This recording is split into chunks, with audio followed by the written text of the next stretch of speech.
ከሀገር ውስጥም ከባህር ማዶም የምናነሳቸው ጉዳዮች ይኖራሉ። ከሀገር ውስጥ የኢትዮጵያ ብሔራዊ ቡድን በቀጣይ 2026 ዓለም ዋንጫ የማጣሪያ ምድብ ጨዋታዎች ይኖሩበታል።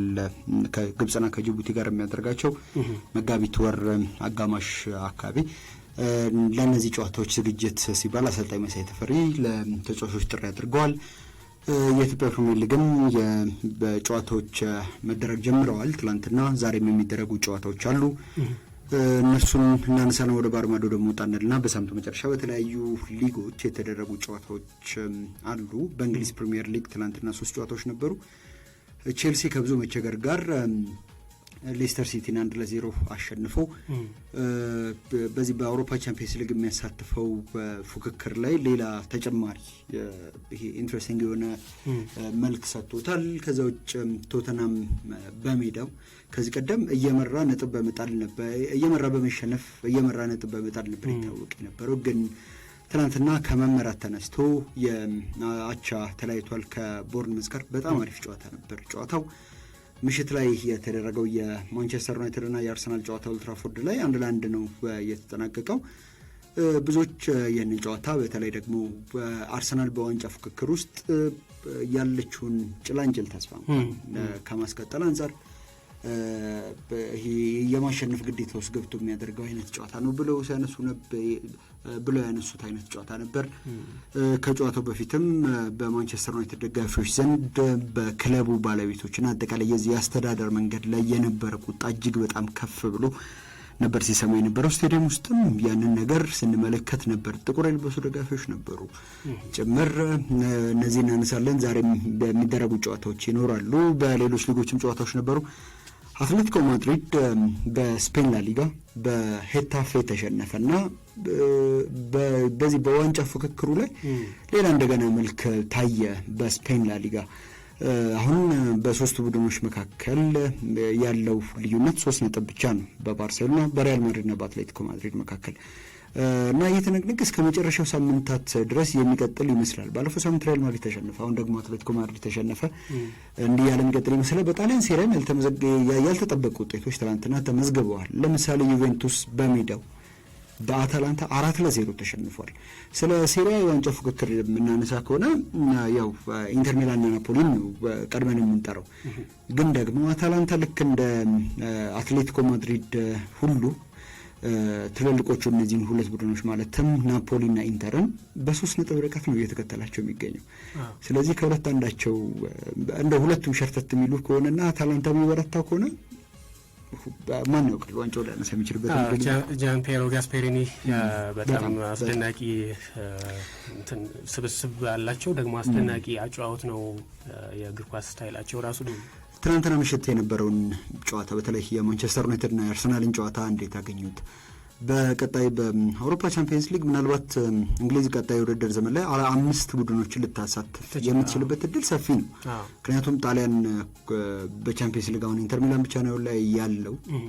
በዛ ላይ ደግሞ የእንግሊዝ ክለቦች ይሄ የሚገፉ ከሆነ የሚቀጥሉ ከሆነ በቀጣይ ውድድር ዘመን በቻምፒየንስ ሊግ የሚሳተፉ ቡድኖች ቁጥር ከፍ ሊል ይችላል። ያው የዩሮፓ ሊግ ላይ የሚገኙት ሁለቱ ማንቸስተር ዩናይትድና ቶተንሃም የሚጓዙበትም ርቀት ያው ለቀጣይ ውድድር ዘመን የእንግሊዝ ክለቦች አውሮፓ ተሳትፎ የራሱ የሆነ ሳይ ይኖረዋል እና በቀጣይ ውድድር ዘመንስ በአውሮፓ ቻምፒየንስ ሊግ ለመሳተፍ የሚያስችሉትን ቦታዎች ለመያዝ የትኞቹ ቡድኖች አቅም አላቸው፣ የትኞቹስ ቡድኖች በቻምፒየንስ ሊግ የሚያሳትፈውን ደረጃ ይዘው ያጠናቅቃሉ ብለው ያስባሉ የሚለውንም እንደዚሁ ቢያነሱልን መልካም ነው። ወደ መረጃዎቻችን መለስ ስንል የኢትዮጵያ ብሔራዊ ቡድን ለ2026ቱ የዓለም ዋንጫ ለማለፍ የማጣሪያ ውድድር ላይ እንደሆነ ይታወቃል። የአፍሪካ ዞን ማጣሪያ ምድብ 1 ላይ ነው የሚገኘው እና የዚህ ምድብ ጨዋታዎችም አሉበት። በቀጣይ የሚያደርጋቸው መጋቢት 12 ከግብጽ እንደዚሁም ደግሞ መጋቢት 15 ከጅቡቲ ጋር የሚያደርጋቸው ጨዋታዎች ይኖራሉ። ሞሮኮ ላይ ነው የሚጫወተው በተውሶ ሜዳ። ያው በተለይ ሞሮኮ ላይ ጨዋታዎችን ማድረግ ከጀመርን ጥቂት ቆየን መሰለኝና አሁንም እነዚህም ጨዋታዎች እዛው ሞሮኮ ላይ ነው የሚደረጉት። ለእነዚህ ጨዋታዎች ዝግጅት ሲባል አሰልጣኝ መሳይ ተፈሪ ለ24 ተጫዋቾች ጥሪ አድርገዋል። በነባር ተጫዋቾች ከዚህ ቀደም ለብሔራዊ ቡድን ተጫውተው የሚያውቁ በርከት ያሉ ተጫዋቾችም አሉበት። ከዛ ባሻገር ደግሞ ከብሔራዊ ቡድን ራቅ ብለው የቆዩ ተጫዋቾችም እንደዚሁ ድጋሚ ወደ ኢትዮጵያ ብሔራዊ ቡድን ተመልሷል። ልክ እንደነ አስቻለው ታመነ አይነት ተጫዋቾች አቡበከር ናስርም በኢትዮጵያ ብሔራዊ ቡድን ስብስብ ውስጥ እንዲካተት ጥሪ ከተደረገላቸው ተጫዋቾች መካከል ናቸው። እሱም አለበት። ሌሎችም ተጫዋቾች እንደዚሁ ይኖራሉ እና መጋቢት 4 ሪፖርት እንዲያደርጉ ተጫዋቾቹ የኢትዮጵያ እግር ኳስ ፌዴሬሽን እንደዚሁ አሳውቋል። ሙሉ ዝርዝሩን በኢትዮጵያ እግር ኳስ ፌዴሬሽን የተለያዩ ማህበራዊ ትስስር ገጾች ላይ ማግኘት ይቻላል። ለእነዚህ ሁለት ጨዋታዎች ዝግጅት ሲባል ነው እንግዲህ ቀጣዮቹ ቀናት በዚህ በኢትዮጵያ ፕሪሚየር ሊግ ላይ ውድድሮች አይኖሩም ማለት ነው። ከተጫዋቾች መጋቢት 4 ሪፖርት ካደረጉ በኋላ ጨዋታዎቹ ተደርገው እስኪመለሱ ድረስ እና በዚህ በማጣሪያ ምድቡ በኢትዮጵያ ብሔራዊ ቡድን 5ኛ ላይ ነው የሚገኙ 6 ቡድኖች ከሚገኙበት ማጣሪያ ምድብ ምናልባት ቢያንስ በቀጣዩ የዓለም ዋንጫ ላይ እንኳን ያለው የመሳተፍ እድል ጠባብ ነው እንኳን ብለን ብናስብ እንደዚህ አይነት ጨዋታዎች እንደዚህ አይነት አጋጣሚዎች የተጫዋቾቻችንን ዝግጁነት ከዛ ባሻገር ደግሞ የእግር ኳሳችን ደረጃ ከየትኞቹ ሀገራት ጋር ነው የሚስተካከለው የሚለውን ነገር ለመመዘንም የሚያግዘን ይመስለኛል። አሁን እንደ ግብጽ ካለ ኢንተርናሽናል ልምዱ በጣም ከፍ ያለ ቡድን ጋር እንደገና ደግሞ ትልቅ የሚባሉ ተጫዋቾች ካሉት በተለያዩ ሊጎች የራሱ የግብጽ ሊግም ምናልባት አፍሪካ ምርጡ ሊግ ተብሎ ሊጠቀስ ይችላልና ከምርጦቹ ጋር በምታደርገው ፉክክር ውስጥ ወይም ደግሞ ከነሱ ጋር በምትገናኙበት አጋጣሚ ነው አቅምህንም የምትለካው። በእርግጥ የእኛን አቅም ለመለካት ያናክል እንደ ሩቅ መሄድ አያስፈልግም እና ከመጋቢት 4 ጀምሮ ተጫዋቾች ሪፖርት እንዲያደርጉ ፌዴሬሽኑ አስታውቋል። የኢትዮጵያ ፕሪሚየር ሊግ 22ኛ ሳምንት ጨዋታዎች ትናንትና መደረግ ጀምረዋል። ሐዋሳ ከተማ ከኢትዮጵያ ቡና አስቀድሞ ያደረጉት ጨዋታ 0-0 ተጠናቋል። እንደዚሁም ደግሞ ኢትዮ ኤሌክትሪክ ከሶል ሽረ ጋር ያደረጉት ጨዋታ በኢትዮ ኤሌክትሪክ 1-0 አሸናፊነት ተጠናቋል። ሐዋሳ ከተማ በእንግዲህ አሰልጣኝ ሙሉጌታ መረጥን ከሾመ በኋላ ከመቅለጥ ሰባ እንደርታ ጋር ያደረገውን የ21ኛ ሳምንት ጨዋታ 5-2 አሸንፎ ይሄ በእንግሊዝኛው ኒው ማኔጀሪያል ባውንስ የሚሉት ወይም አዲስ አሰልጣኝ ከተሾመ በኋላ የሚታይ የወዲያው የውጤት ለውጥና መነቃቃት የታየበት መስሎ ነበር። ትናንትና ነጥብ ጥሏል። ይህንን ጨዋታ 0-0 መጠናቀቁን ተከትሎ ከ20 ጨዋታዎች 20 ነጥቦችን ሰብስቦ 6 የጎል ዕዳ ኖሮበት 15ኛ ደረጃ ላይ ተቀምጧል። ኢትዮጵያ ቡና ምናልባት ከኢትዮጵያ መድን ጋር ያለውን የነጥብ ልዩነት ማጥበብና ራሱን ይበልጥ በዚህ በዋንጫ ፉክክር ውስጥ ማቆየት እና የሊጉ መሪ ኢትዮጵያ መድን ላይ ጫና መፍጠር የሚችልበት እድል ነበር። ያንን ሳይጠቀምበት ቀርቷል።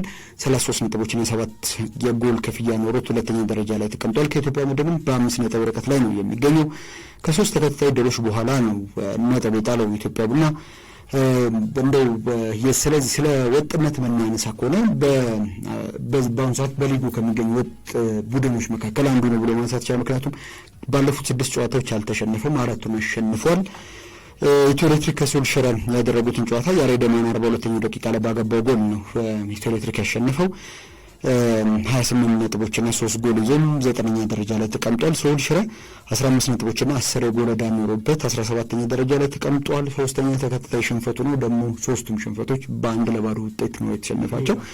ካለፉት 5 የሊጉ ጨዋታዎች አንዱን ብቻ ነው ያሸነፈው። እሱም ደግሞ ከሶል ሽረ በታች የሚገኘው የዚህኛው የውድድር ዘመን የሊጉ ደካማ የሆነው ቡድን ወልዋሎ ዓዲግራት ዩኒቨርሲቲን ብቻ ያሸነፈበት ጨዋታ ነው። ከዛ ውጭ ያሉትን ጨዋታዎች በሙሉ ተሸንፏል እና የሁለተኛው ዙር ከተጀመረ በኋላም በዚህ በውጤት በኩል በቡድኑ ላይ መሻሻል እንደሌለ ገና ከሁለተኛው ዙር ጅምር ሳምንታት መረዳት ይቻላል። ዛሬ ሀዲያ ሆሳዕና ከባህር ዳር ከተማ ቀን 9 ሰዓት ላይ በጣም ተጠባቂ ጨዋታ ነው። የጨዋታ 12 ሰዓት ላይ ደግሞ ሲዳማ ቡና ከአዳማ ከተማ ጋር የሚያደርጉት ጨዋታ አለ። የሀዲያ ሆሳዕናና የባህር ዳር ከተማን ጨዋታ እንደ 6 ነጥብ ዋጋ ያለው ጨዋታ ብለን እንቆጥረው እንችላለን።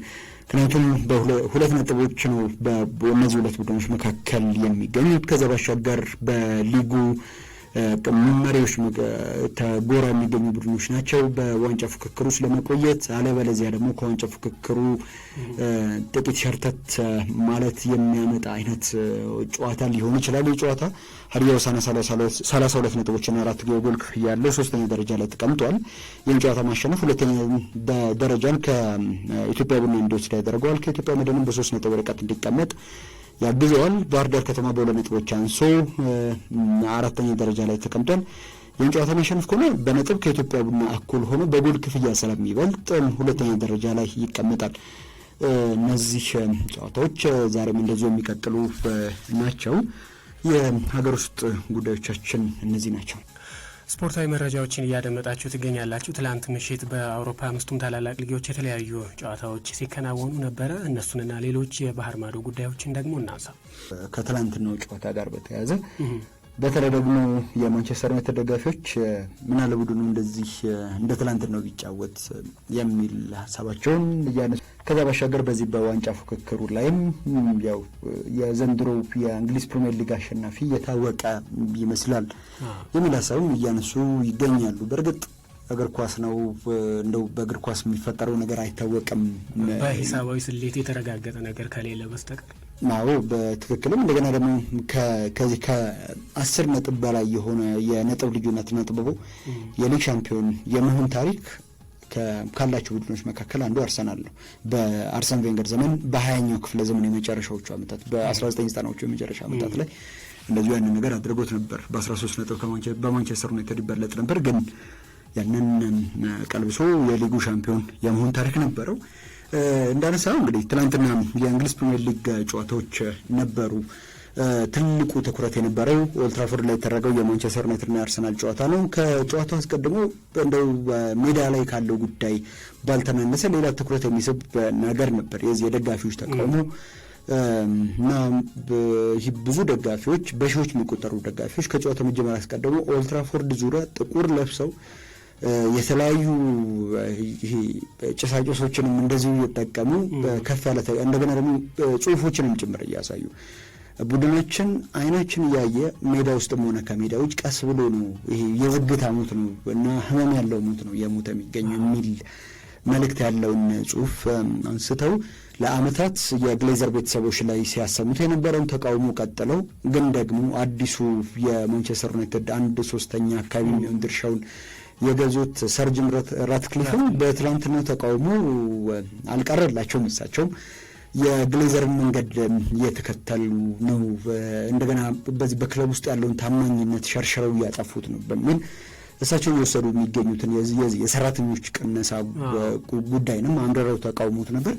ሜዳ ላይ የተመለከትነው የጨዋታ እንቅስቃሴ እንደው ከዚህ ቀደም የረጅም ዓመታት ትውስታችንን የሚመስል አይደለም። በተለይ በመጀመሪያው አጋማሽ እጅግ በጣም ቀዝቃዛ ጨዋታ ነበር። ማንቸስተር ዩናይትድ ከትልልቆቹ ቡድኖች ጋር ሲጫወት በተለይ በሩበን አሞሪም ስር ይሄ መሰልጠን ከጀመረበት ጊዜ አንስቶ ከትልልቆቹ ቡድኖች ጋር ሲጫወት እንደሚያደርገው በጣም ጠንካራ እና ደግሞ በደንብ የተደራጀ ለተጋጣሚው ክፍት ቦታ የማይሰጥ አደጋ መፍጠሪያ ክፍት ቦታ የማይሰጥ የተደራጀ መከላከልን ከፈጣን የመልሶ ማጥቃት እንቅስቃሴ ጋር ለማጣመር ያቀደ የሚመስል የጨዋታ እንቅስቃሴ ነበር የዩናይትድ ተጫዋቾች ለመተግበር ሲሞክሩ የነበር። የአርሰናል ተጫዋቾች አደጋ የሚፈጥሩበትን ቦታ የመንፈግ አይነት አቀራረብም ነበራቸው።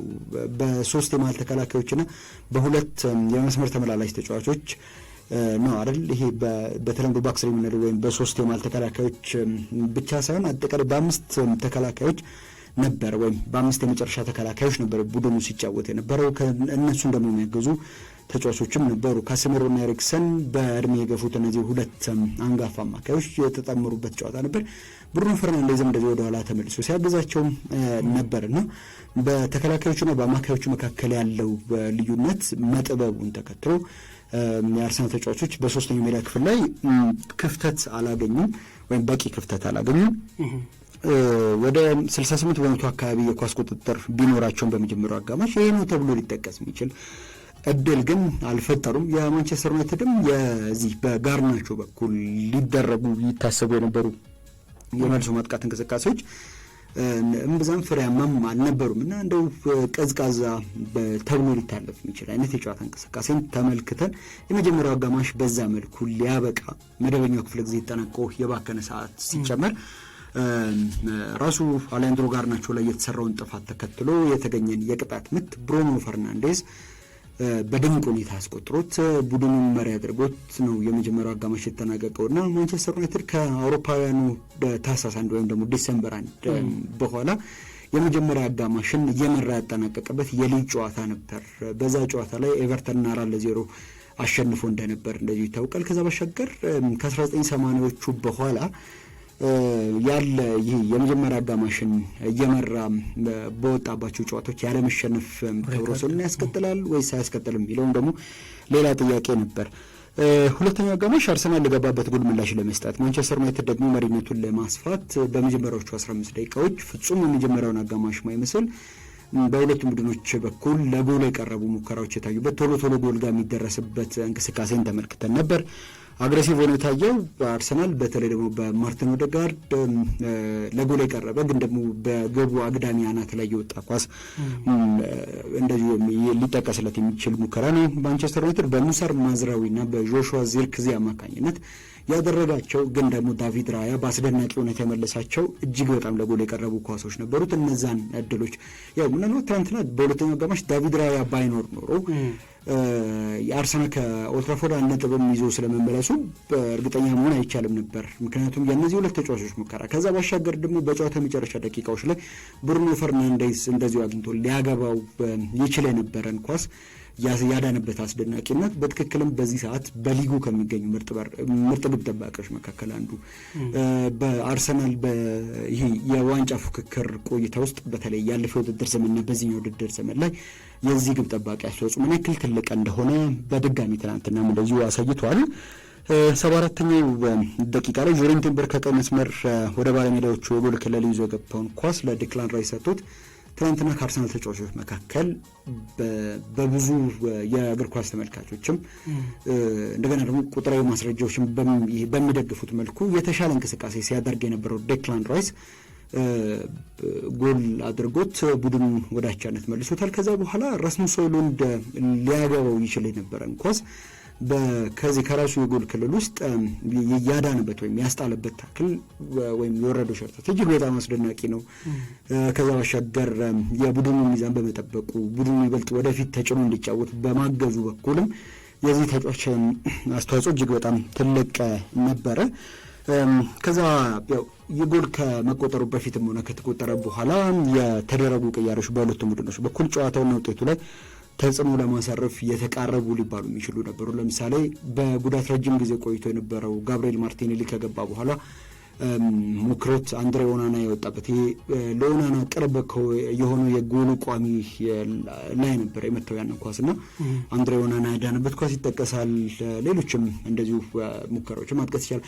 በማንቸስተር ዩናይትድ በኩልም የተደረጉት ቅያሬዎች በተለይ ደግሞ የኤደን ሃይቨን በሌኒዮሮን ቀይሮ ከገባ በኋላ ያደረገው እንቅስቃሴም በጣም ጥሩ ተብሎ ሊጠቀስ የሚችል አይነት ነው። ግን ጨዋታው በዚሁ የ1-1 ውጤት ነበር የተጠናቀቀው እና ከጨዋታው መጠናቀቅ በኋላ አሰልጣኝ ሩበን አሞሪም በሁለቱም ተጫዋቾች ብሩኖ ፈርናንዴዝ እና ተቀይሮ ያስገባው የ18 ዓመቱን የቀድሞ የአርሰናል ተከላካይ ኤደን ሃይቨንን በጣም አድንቆ ነው እንግዲህ ከጨዋታው በኋላ አስተያየቱን እየሰጠው በተለይ ደግሞ ኤደን ሃይቨንን አንድ ምርጥ ተጫዋች እንዳገኘን ዛሬ ማረጋገጥ ይቻላል፣ ይህን ስም እንዳትረሱት ኤደን ሃይቨን ይባላል ብሎ እንግዲህ አድንቋል ተጫዋቹን። ሚኬል አርቴታ ከጨዋታው በኋላ የድህረ ጨዋታ ጋዜጣዊ መግለጫ ከመስጠታቸው አስቀድሞ አንዳንድ ፍላሽ ኢንተርቪው ሰጡ አይደል ለየብቻቸው ከአንዳንድ መገናኛ ብዙሃን ጋር ከአንደኛው ጋር የቃለ መጠይቅ ለማድረግ በቀረበ ጊዜ የዋንጫ ፉክክሩ አበቃለት አይደል ብሎ ሲጠይቀው በንዴት ጥሎት ሄዷል እና ደግሞ ቡድኑም ደግሞ ይሄ ሽንፈቱ ይገባዋል ብሎ እምነት እንደሌለውም የሚመስል አይነት አስተያየትን ሰጥቷል።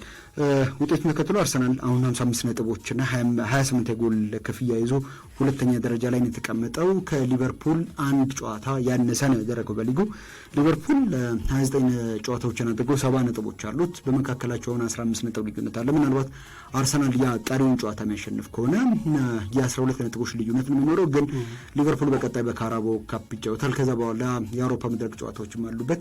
ሊቨርፑል ቀጣዩን የፕሪሚየር ሊግ ጨዋታ እስኪያደርግ አርሰናል 2 ተከታታይ የሊግ ጨዋታዎችን ያደርጋል እና ምናልባት በመካከላቸው ያለውን የነጥብ ልዩነት አጥብቆ ጫና ሊፈጥር የሚችልበት እድል ሊኖር ይችላል። ዩናይትድ ከተመሳሳይ 28 የጨዋታ ቁጥሮች 34 ነጥብና 6 የጎል ዕዳ ይዞ 14ኛ ደረጃ ላይ ነው የተቀመጠው።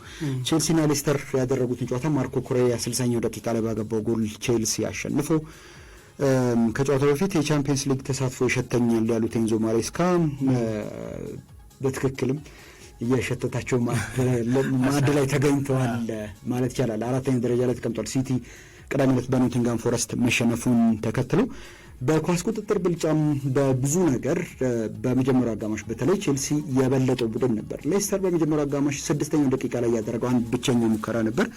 ከዛ በኋላ ግን ኮል ፓልመር፣ ጄደን ሳንቾ እና ሌሎችም የቼልሲ የማጥቃት ባህሪ ያላቸው ተጫዋቾች በተደጋጋሚ ወደ ሌስተር ሲቲ የጎል ክልል ለመድረስ ቢሞክሩም የመጨረሻ ውሳኔዎቻቸው ጥሩ አልነበረም። 22ኛው ደቂቃ ላይ በሳንቾ ላይ በተሰራ ጥፋት የተገኘ ፍጹም ቅጣት ምት ከመታ የማይስተው ኮል ፓልመር እድሉን አግኝቶ ነበር። 13ኛ የሊግ የፍጹም ቅጣት ምቶ ነበር ግን ደግሞ ወስቶታል እና የ100% የነበረ የፍጹም ቅጣት ምት የማስቆጠር ብቃትና ንጻሬው በትናንትናው ዕለት አብቅቷል። 13ኛ ፍጹም ቅጣት ምቱን ስቷል። የመጀመሪያው አጋማሽ በእንደዚህ አይነት በቼልሲ ፍጹም የበላይነት ከተጠናቀቀ በኋላ በሁለተኛው አጋማሽ ሌስተር ጥቂት የመንቃት አይነት ምልክቶችን አሳይቶ ነበር ግን አልሆነም።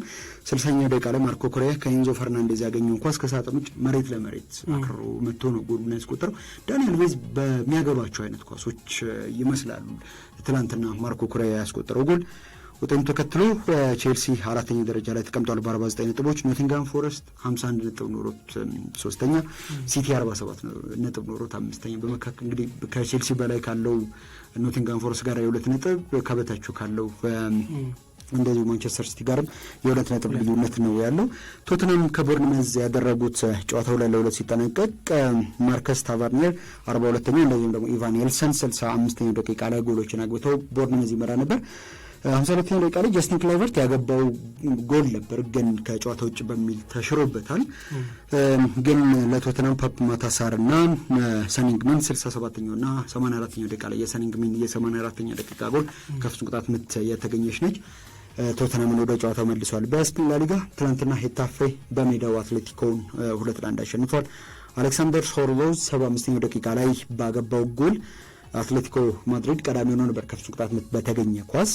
አንሄል ኮሪያ ከዛ በኋላ 88ኛው ደቂቃ ላይ በቀይ ካርድ ከወጣ በኋላ ሁሉም ነገር ተቀይሯል። ማውሮ አራምባሪ 88ኛው ደቂቃ እና መደበኛ ጨዋታ ክፍለ ጊዜ ተጠናቆ በተጨማሪ ባከነ ሰዓት ያገባው ጎል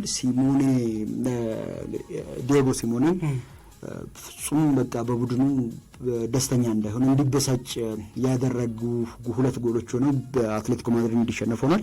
ሪያል ማድሪድ ያልተለመደ ነው ለአትሌቲኮ በየመራ እንደዛ በትክክልም ደግሞ ሪያል ማድሪድ ደግሞ ራዮ ቫይካኖን አሸንፎ 2-1 አሸንፎ ኪሊያን ኤምባፔና ቪኒሺየስ ጁኒየር በ4 ደቂቃ ልዩነት ባገባቸው ጎሎች እንደዚህ በዋንጫ ፉክክር ውስጥ ሌላ ከባርሴሎና ጋር እኩል የሆነበትን ነጥብ አስመዝግበዋል።